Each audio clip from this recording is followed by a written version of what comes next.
Too young for perimenopause? Most women notice symptoms in their 30s and have been dismissed saying you're too young. But is that really true? Let's talk about it. I hear this all the time. Something feels off when my doctor keeps telling me that I'm too young for perimenopause. But here's the thing. Studies have shown that our hormones fluctuate wildly many years before menopause, some even as early in your mid-30s.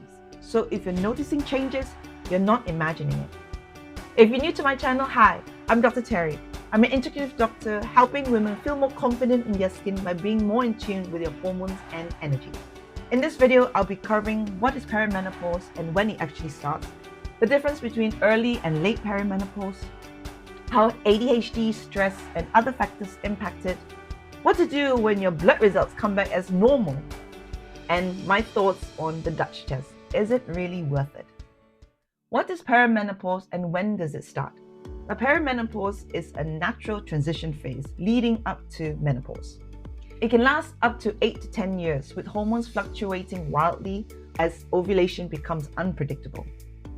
It's often referred to as reverse puberty, where your moods become more erratic, you get more tired, your weight changes, get spotty skin, and you start growing hair in places where you don't want to.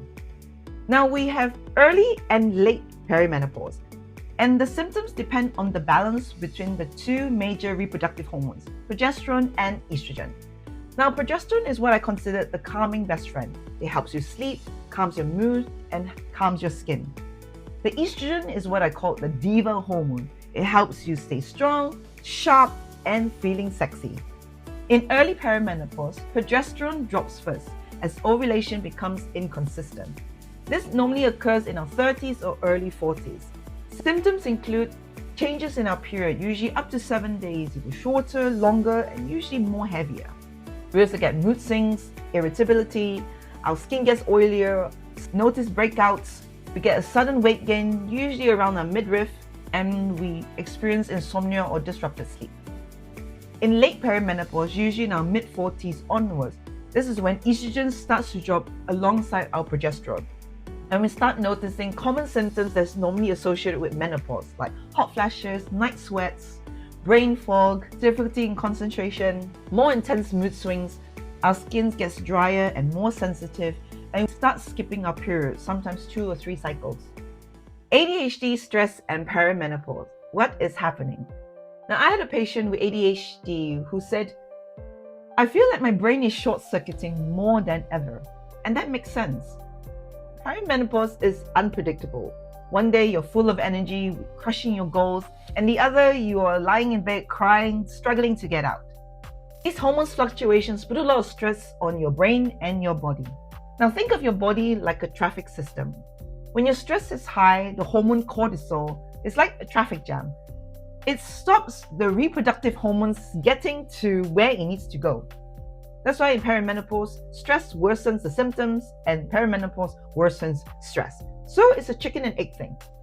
That's why you hear stories of women leaving stressful situations, whether that's job, their relationship, or their lifestyle.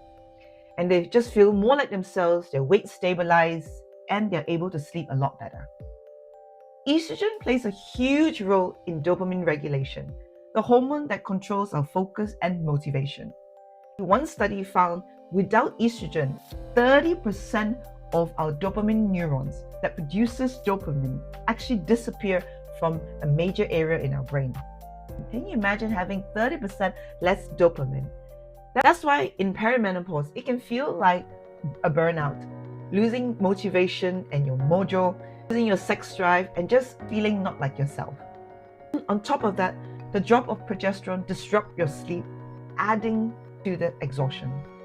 That's why women get diagnosed with ADHD in later life, because we've been juggling so much for so long, but now we just can't compensate how we used to.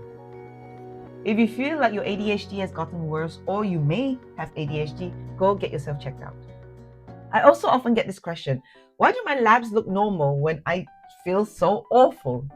Now, a single blood test is like a snapshot of you being in a roller coaster. You may have taken you when you're on the high, looking happy and so excited, but they totally ignore when it's going all the way up and down and you're in frightful fear. Hormones fluctuate daily, so having a normal blood test doesn't mean you're balanced. So what can you check? A more helpful test will be FSH. If your cycles are somewhat regular, the best time to check is between day 2 and day 5. Day 1 being the first day of your period. If your FSH is more than 10, it suggests you are in early perimenopause. And if it's more than 25, it's more likely you're in late perimenopause. Now, if you do a random blood test, if it's more than 30 and you have symptoms, menopause, then you are likely to be in late perimenopause. Blood tests can also check for anemia, thyroid issues, inflammation, insulin resistance, and nutrient deficiency, which all can mimic or worsen perimenopause symptoms. If you want me to go deeper into testing in another video, let me know. Let's look at Dutch test. Is it worth it? The Dutch test, which stands for Dry Urine Test for Comprehensive Hormones, looks at reproductive hormones, your cortisol, and how your body uses and clears these hormones. It's helpful if you have chronic stress and you want to see how your adrenals are coping. It's also helpful if you suspect you might have estrogen dominance with symptoms like very heavy periods, breast tenderness, fibroids, endometriosis, and bloating. It's not so helpful if you're just looking for a basic hormone check. It's not very accurate if you're already on hormones, whether that is a synthetic form in the pill or HRT. And it's also not cheap, costing about $300 to $500, and it's not covered in insurance. So my takeaway is Dutch test is useful, but it's not essential. If budget is a concern, it's best to monitor your symptoms and look at lifestyle changes first. So what can you do to support you through this transition? Here are 5 simple practical tips. Number 1, nourish your hormones. Now, hormones need raw material to function. Think about a car needing fuel. So prioritize protein, healthy fats, fiber, minerals like magnesium and zinc. Reduce stress strategically. It's more about less doing and more being, slowing down the pace of your lifestyle and allowing your body to regulate and rest and repair. Number 3, supporting your dopamine production. This is especially important if you have ADHD. Prioritizing movement, sunshine, and structure in your daily life. Number 4, improving the quality of your sleep. And finally, consider hormone support. After food, then you can look at your supplements and then consider HRT if extra support is needed. Please speak to your practitioner about this. Have you noticed any changes in your 30s and 40s that might make you wonder if you're in perimenopause? What has helped you the most? Drop me a comment below. If you found this video useful, hit like and subscribe for more videos on hormones and holistic health. Until next time, this is Dr. Terry signing out.